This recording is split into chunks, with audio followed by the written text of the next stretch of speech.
Welcome to Jets Talk. My name's Ryan. I'll be your pilot. If you're new here, hit that subscribe button. If you've been here before, welcome back. I love having you here.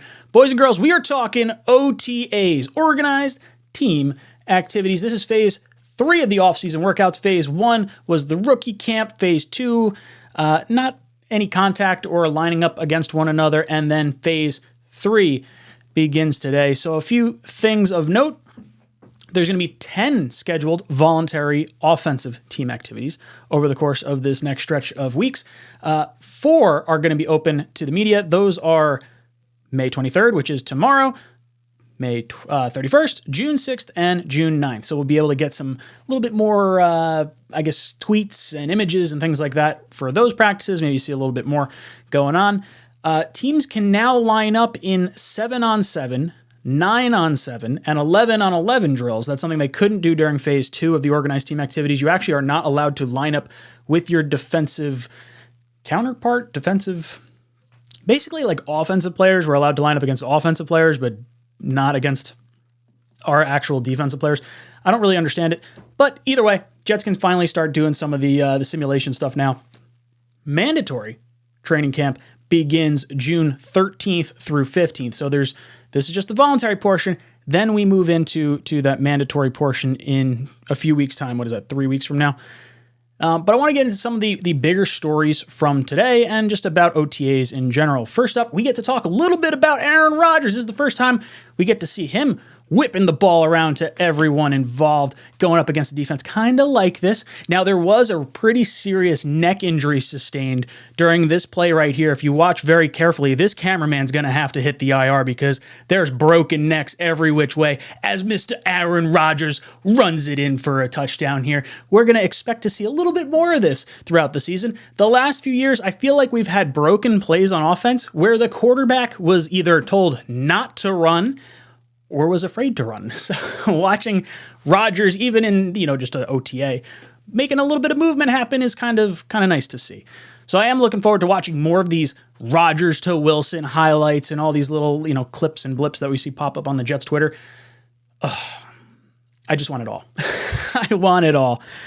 Next up, I want to talk a little bit about the offensive line. Now, we heard the story from Mekhi Becton, or I guess not from Mekhi Becton, but about Mekhi Becton, and how he kind of blamed his last year's injury on the coaching staff and them putting him on the right-hand side. He's looking like he's in phenomenal shape right now as far as everything we could tell. How does this offensive line start to gel? Where does Mekhi Becton ultimately end up, and how does this offensive line really look? Right now, my understanding is AVT and Dwayne Brown are not participating just yet.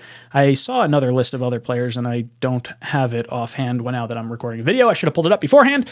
But how does the offensive line shake up? Where do we put different players? Billy Turner's an option for the Jets. You got, McGovern back in the fold. You got Tippmann, who we just drafted. Tomlinson, is he going to look a little bit better than he was last year? Mitchell maybe having another go at right tackle. Who knows? Offensive line is going to be a big story, and it's so critical to get the best 5 in front of Aaron Rodgers because that is by far our biggest question mark heading into the season. Like, I know safety's a little bit maybe linebacker might be a little even, Breece Hall, is he going to start or not start the season coming back from that ACL injury? Offensive line is going to be the thing that makes everything else tick. So if this does not get figured out and is not really worked on, and I don't know. I just want to see us some competent offensive line play because I'm done watching the quarterback getting absolutely demolished. And then finally, what happens with Quinn Williams? Still does not have his contract. The Jets and him reportedly were not very close on numbers, but then I saw another report that said they are actually not that far off on numbers. It's really just about years. So, in theory, they could be $25 million apart, but that could be the difference from a 4-year deal versus a 5-year deal.